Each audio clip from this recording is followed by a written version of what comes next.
الحمد لله رب العالمين والعاقبة للمتقين والصلاة والسلام على سيد الأنبياء والمرسلين وعلى آله وأصحابه الطيبين الطاهرين أما بعد فأعوذ بالله من الشيطان الرجيم بسم الله الرحمن الرحيم كل نفس ذائقة الموت صدق الله العظيم پڑھیں الصلاة والسلام عليك يا رسول الله الصلاة والسلام عليك يا حبيب الله الصلاة والسلام عليك يا نبي الله وعلى آلك وأصحابك يا نور الله صلی اللہ تعالی علیہ وسلم۔ شمع رسالت کے پروانوں، دنیا کی ہماری یہ مختصر سی زندگی اور اس مختصر سی زندگی کے بعد ایک ایسی حقیقت جسے ہم موت کا نام دیتے ہیں، ہر انسان، ہر ذی روح، سب کو موت آنی ہے۔ جو بھی دنیا میں جاندار چیز ہیں سب کو موت کا مزہ چکھنا ہے اور اس دنیا سے جانا ہے۔ موت جسم اور روح کے درمیان حجاب اور ایک جگہ سے دوسری جگہ منتقل کیے جانے کو کہتے ہیں، کیونکہ مومن فنا کے لیے نہیں پیدا کیا گیا۔ حدیث مبارکہ کا مفہوم ہے کہ حضرت عمر بن عبدالعزیز رضی اللہ عنہ تبارک و تعالیٰ عنہ سے روایت ہے، وہ فرماتے ہیں کہ اے مومنو، تم ہمیشہ کے لیے پیدا کیے گئے ہو، موت کے ذریعے محض ایک گھر سے دوسرے گھر کی طرف منتقل کیے جاتے ہو، اس لیے موت کے بعد والی زندگی کی تیاری کرو۔ تو پتہ یہ چلا کہ مومن جو ہے، اب اگر اس کے لیے جو موت آنی ہے وہ موت اس کے لیے نعمت ہے، اس لیے کہ وہ ایک گھر سے دوسرے گھر کی طرف منتقل ہو رہا ہے۔ مختصر سی زندگی اس کی ہے، وہ مختصر سی زندگی ختم ہو جائے گی اور ہمیشہ کی وہ زندگی پالے گا۔ سورہ آل عمران شریف میں اللہ رب العزت نے ارشاد فرمایا، کل نفس ذائقۃ الموت، ہر نفس کو موت کا مزہ چکھنا ہے، یعنی ہر ذی نفس کو موت کا مزہ چکھنا ہے، موت آنی ہے اور یہاں پر وہ رہنا ہے۔ ایسا نہیں کہ وہ ہمیشہ ہمیشہ رہے گا، بلکہ اسے موت کا مزہ چکھنا ہے۔ اور اسی طریقے سے اسی آیت میں آگے فرمایا گیا، وَمَا الْحَيَاةُ الدُّنْيَا إِلَّا مَتَاعُ الْغُرُورِ، یعنی دنیاوی زندگی یہ محض دھوکے کا سامان ہے، یعنی جو مختصر سے زندگی جسے ہم نے سب کچھ سمجھا، یہ دنیا کی زندگی یہ دھوکے کا سامان ہے۔ کوئی اسے عیش کا سامان نہ سمجھے، اسے ہمیشگی کی جو ہے رہنے والی دنیا نہ سمجھے، بلکہ یہ محض دھوکے کا سامان ہے اور اس کی طرف توجہ نہ کرے، بلکہ ہمیشہ ہمیشہ جہاں جا کر رہنا ہے اس جانب کی تیاری کرنا چاہیے۔ اسی لیے عقل مند دنیا کے معمولات میں پھنس کر آخرت سے غفلت نہیں برتتا، کیونکہ وہ جانتا ہے موت برحق ہے۔ اور اسی طریقے سے سورہ قاف کے اندر اللہ تبارک و تعالی نے ارشاد فرمایا، وَجَاءَتْ سَكْرَةُ الْمَوْتِ بِالْحَقِّ ذَلِكَ مَا كُنْتَ مِنْهُ تَحِيدُ، فرمایا کہ موت کی بے ہوشی تو ضرور آ کر رہے گی، یہی تو ہے جس سے تو گریز کرتا تھا۔ یعنی کون ہے جو موت کو چاہتا ہے، مگر یہ ایسی حقیقت ہے کہ موت آنی ہے اور آ کر رہے گی۔ اسی لیے آقا دو جہاں نور مجسم صلی اللہ علیہ وسلم نے موت کو کثرت سے یاد کرنے کا حکم دیا۔ ترمذی شریف کی روایت ہے جس کا مفہوم ہے کہ آقا علیہ السلام نے فرمایا کہ لذتوں کو توڑنے والی چیز یعنی موت کو کثرت سے یاد کرو۔ آج بتائیے، آج کیا واقعی ہم موت کو یاد کرتے ہیں؟ اگر موت کو یاد کرتے ہیں تو سبحان اللہ، ورنہ یاد رکھو کہ انسان آج لذتوں میں مگن ہو چکا ہے، محو ہو چکا ہے، مست ہو چکا ہے۔ وجہ یہ ہے کہ اس نے موت کو یاد کرنا چھوڑ دیا، موت کو یاد کرنا بھول گیا، جس کی وجہ سے وہ دنیا میں اور دنیا کی رنگینیوں میں اور دنیا کی لذتوں کے اندر مگن ہو گیا۔ اس لیے لذتوں کو توڑنے والی چیز موت کو یاد کرنا ہے۔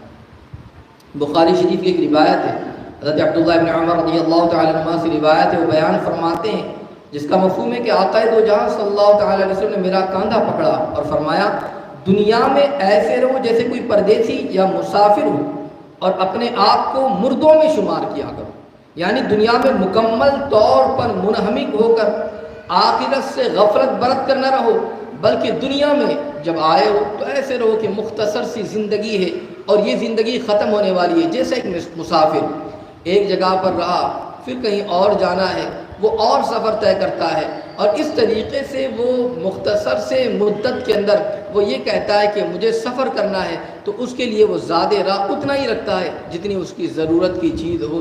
تو اسی طریقے سے دنیا کے اندر مگن ہو کر اس طریقے سے مست نہ ہو جائے، بلکہ ہمیشہ یاد کرتے رہیں کہ موت آنی ہے، اور آخرت کو ہرگز نہ بھولے، اس سے غفلت ہرگز نہ برتیں. حضرت عبداللہ ابن عمر اکثر فرمایا کرتے تھے کہ دوست، جب تو شام کرے تو صبح کا انتظار مت کرنا، اور جب صبح کرے تو شام کا انتظار مت کرنا. اور پھر فرماتے ہیں کہ صحت کو بیماری سے پہلے اور زندگی کو موت سے پہلے غنیمت جانو. یعنی اللہ نے جسم عطا فرمایا، تندرستی ہے، بیماری نہیں ہے، تو اللہ کی عبادت کرو، بندگی کرو، اللہ تبارک و تعالیٰ کا ذکر کرو، مسجدوں کی جانب راغب ہو جاؤ، اور جتنا ممکن ہو سکے اتنا ذکر الہی کرتے رہو، اس لیے کہ یہ جو زندگی دنیا کی زندگی ہے اسے غنیمت جانو. اللہ رب العزت نے جو زندگی عطا فرمائی، اس لیے کہ دنیا میں اللہ نے جو زندگی عطا فرمائی اس کا مقصد کیا ہے؟ قرآن کہتا ہے وَمَا خَلَقْتُ الْجِنَّ وَالْإِنسَ إِلَّا لِيَعْبُدُونَ، کہ جنات اور انسانوں کی پیدائش کا مقصد یہ عبادت ہے، بندگی ہے. اس لیے اللہ کی عبادت کرتے رہیں، اللہ رب العزت کو راضی کریں، اللہ تبارک و تعالیٰ کی بندگی کرتے رہیں. ایک بزرگ فرمایا کرتے تھے کہ قبر کی طرف تقویٰ کا سامان لے کر چلو، اور فرماتے کہ تم صبح صبح امیدیں کرتے ہو، حالانکہ تمہیں خبر نہیں کہ تم شام کو دیکھ پاؤ گے یا نہیں دیکھ پاؤ گے. اور اپنے نفس کو دنیا میں مت تھکاؤ تاکہ موت کے بعد اسے راحت مل سکے، اور اسے دنیا میں بھوکا رکھو تاکہ موت کے بعد وہ نعمتیں پائے، اور دنیا سے بے رغبت ہو جاؤ تاکہ موت کے بعد عزت حاصل کر سکو. تو پتہ چلا کہ دنیا سے بے رغبت ہو جانا، دنیا کے اندر آسائش اور دنیا کی لذتوں کے اندر منہمک نہ ہو جانا، بلکہ دنیا کی مختصر سی زندگی کے اندر اللہ کی عبادت کرتے ہوئے، اللہ کی بندگی کرتے ہوئے اگر ہم نے گزار دیا. صبح ہو تو یہ سوچے پتہ نہیں شام ہو سکے گی یا نہیں، شام ہو تو صبح کے وقت کا انتظار نہیں، پتہ نہیں موت رات ہی کے وقت میں آ جائے، اور دنیا کے اندر اور دنیا کی ساری نعمتیں، دنیا کے سارے سامان، آسائشیں یہیں کہ یہیں رہ جائیں گے. تو اس لیے موت کو یاد کرتے رہیں. اس لیے کہ آقا دو جہاں نور مجسم صلی اللہ علیہ وسلم کا ارشاد ہے، اسے بھی سماعت کر لیں. فرماتے ہیں کہ نصیحت حاصل کرنے کے لیے تم میں دو چیزیں چھوڑے جا رہا ہوں. اس میں کی ایک چیز فرماتے کہ ایک بولنے والی چیز ہے اور ایک خاموش چیز ہے. فرماتے ہیں جس کا مفہوم ہے کہ بولنے والی نصیحت یہ کیا ہے، تو فرماتے کہ یہ قرآن مقدس ہے، اور خاموش رہنے والی نصیحت یہ موت ہے. اللہ اکبر. آج بتائیے بولنے والی جو نصیحت قرآن مقدس ہے، کیا واقعی ہم قرآن کی تلاوت کرتے ہیں؟ کیا واقعی ہم نے قرآن مقدس کو پڑھنا شروع کیا، یا ہم اسے جاننے کی کوشش کرتے ہیں کہ اس کلام میں کیا ہے؟ ہرگز نہیں. اور جو خاموش نصیحت موت ہے، کیا واقعی اسے بھی یاد کرتے ہیں؟ ہرگز نہیں. بلکہ آج انسان اگر موت کو یاد کرنا شروع کر دیں تو یاد رکھیں کہ پھر وہ دنیا کے اندر زندگی گزارے گا تو عبادت کرتے ہوئے زندگی گزارے گا، وہ دنیا میں زندگی گزارے گا تو حقوق اللہ کا بھی خیال رکھے گا، حقوق العباد کا بھی خیال رکھے گا. وہ اللہ کی عبادت و بندگی بھی کرے گا، اور لوگوں کے ساتھ اس کے معاملات بھی درست ہوں گے. وہ یہ بھی جانے گا کہ مجھے اپنے لوگوں کے ساتھ کیسا سلوک کرنا ہے، پڑوسیوں کے ساتھ کیسا برتاؤ کرے، دوست احباب کے ساتھ، رشتہ داروں کے ساتھ کیسا سلوک کریں. گویا کہ اگر وہ موت کو یاد کرے گا تو دنیا کے اندر مگن نہ ہوگا، بلکہ وہ موت کو فراموش اس نے کر دیا. اسی لیے فرمایا کہ جو ہے بولنے والی نصیحت قرآن اور خاموش نصیحت موت ہے. اللہ اکبر. اس کی طرف توجہ کرنی چاہیے. اور آقا علیہ السلام نے فرمایا جو دو چیزیں چھوڑے جا رہا ہوں، اب ہماری ذمہ داری ہے قرآن مقدس کی تلاوت بھی کریں، قرآن مقدس کو پڑھتے بھی رہیں اور موت کو یاد کرتے رہیں. ابن ماجہ کی ایک روایت ہے، حضرت عمر رضی اللہ تعالیٰ بیان فرماتے کہ آقا علیہ الصلوۃ والتسلیم سے سوال کیا گیا، یا رسول اللہ صلی اللہ علیہ وسلم عقل مند کون ہے؟ میرا آقا علیہ الصلوۃ والتسلیم نے جواب ارشاد فرمایا جس کا مفہوم ہے، فرمایا عقل مند وہ ہے جو موت کو سب سے زیادہ یاد رکھے اور موت کے بعد کی زندگی کے لیے بہتر تیاری کرے. یعنی دنیا میں جب تک ہے، جب تک وہ عبادت کرتے ہوئے موت کے بعد کی جو زندگی ہے اس کی تیاری میں لگا رہے، خوب سے خوب عبادت کر کے وہاں بھیجنے کی کوشش کرتے رہے، یہ عقل مند ہے۔ اور جو دنیا کی زندگی ہے اس میں موت کو یاد کرتے رہیں، اس لیے کہ موت آنی ہے اور موت آ جائے گی، اس سے کسی کو جو ہے چھٹکارا نہیں ہے۔ اس لیے عقل مندی اسی میں ہے کہ موت کو بھی یاد کرتے رہے اور موت کی بعد والی زندگی جو ہمیشہ کی زندگی ہے اس زندگی کے لیے تیاری میں ہم لگ جائیں۔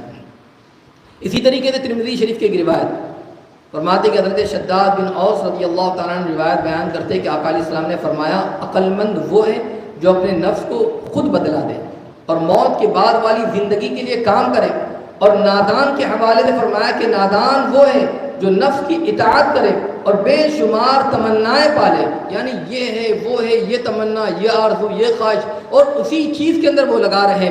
اس لیے ہمیں موت کی تیاری میں لگ جائے، موت کو یاد کریں اور موت کے حوالے سے تیاری کرتے رہیں کہ ایک دن اس دنیا سے جانا ہے، مختصر سی زندگی ہے۔ اس لیے کہ حضرت انس بیان فرماتے ہیں کہ موت کو کثرت سے یاد کرو کیونکہ وہ گناہوں کو مٹاتی ہے۔ اب انسان موت کو یاد کرے گا تو وہ گناہ نہیں کرے گا۔ آج گناہ کرنے کی وجہ یہ بھی ہے کہ انسان گناہ پر گناہ کرتا ہے اس لیے کہ وہ بھول گیا کہ مجھے موت آنی ہے، مجھے اس دنیا سے جانا ہے۔ وہ یہ سمجھتا ہے کہ میری طاقت ہمیشہ رہنے والی ہے، وہ یہ سمجھتا ہے کہ میری بادشاہت ہمیشہ رہنے والی ہے، وہ یہ سمجھتا ہے کہ میرا اثر و رسوخ ہمیشہ رہنے والا ہے۔ یاد رکھے ہر انسان کو موت آنی ہے، اس لیے موت کے حوالے سے تیاری کرے۔ فرماتی کہ وہ گناہوں کو مٹا دیتی ہے اور تمہارے اندر تقوی پیدا کرتی ہے۔ اور اسی طریقے سے آقا علیہ الصلوۃ والتسلیم نے ایک روایت کے اندر بیان کیا کہ ایک ایسی مجلس سے جب حضور گزرے جس میں ہنسی کی آوازیں آ رہی تھی، لوگ قہقہا لگا رہے تھے، ہنسی کر رہے تھے، تو آقا علیہ السلام نے فرمایا اپنی مجلسوں میں لذت کو توڑنے والی چیز کو شامل کر لو۔ لوگوں نے پوچھا کہ وہ کیا ہے لذتوں کو توڑنے والی چیز؟ تو فرمایا موت۔ اللہ اکبر۔ تو پتہ چلا کہ موت کو یاد کرتے رہیں، اس لیے کہ موت یہ لذتوں کو توڑنے والی چیز ہے۔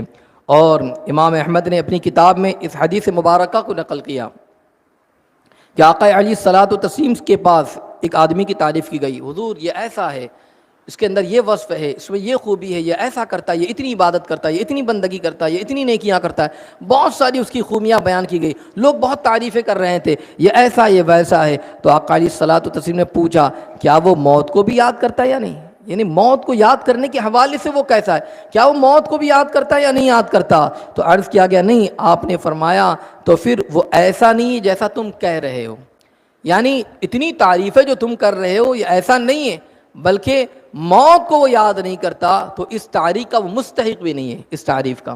تو اس لیے موت کو ہمیشہ یاد کرتے رہنا چاہیے اور ہمیشہ اس کی تیاری میں لگے رہنا چاہیے۔ موت کی یاد دل کی سختی کو کم کرتی ہے۔ چنانچہ ایک عورت نے جب حضرت سیدہ عائشہ صدیقہ عفیفہ رضی اللہ تعالیٰ عنہا سے شکایت کی کہ میرا دل بڑا سخت ہو گیا ہے، میرا دل جو ہے نرم نہیں ہوتا، لوگوں کے لیے مہربانی کا جذبہ پیدا نہیں ہوتا، میں کیا کروں؟ تو آپ نے فرمایا موت کو زیادہ سے زیادہ یاد کرو۔ دل کی سختی کا علاج موت کی یاد ہے، اس لیے موت کو یاد کرتے رہنا چاہیے اور موت کی تیاری کرنا چاہیے۔ دنیا کی مختصر سی زندگی اور اس زندگی کے اندر جتنا ممکن ہو سکے اللہ کی عبادت کو بندگی کرے، موت کو یاد کرتے رہے۔ جب انسان موت کو یاد کرتا رہے گا تو یاد رکھ لیجیے پھر انسان گناہوں سے اپنے آپ کو دور رکھے گا، عبادت و بندگی کرے گا، اور اس کا دل جو ہے اگر اس کا دل سخت ہو چکا ہے تو وہ دل بھی نرم ہو جائے گا۔ اس لیے موت کی تیاری کرتے رہے۔ اللہ تعالی ہم تمام کو عمل کی توفیق عطا فرمائے، اس کی عبادت و بندگی کی توفیق عطا فرمائے، اسے یاد رکھنے کی توفیق عطا فرمائے۔ استغفر اللہ العظیم الذي لا اله الا هو الحي القيوم واتوب اليه وما علينا الا البلاغ المبين۔ السلام علیکم ورحمۃ اللہ وبرکاتہ۔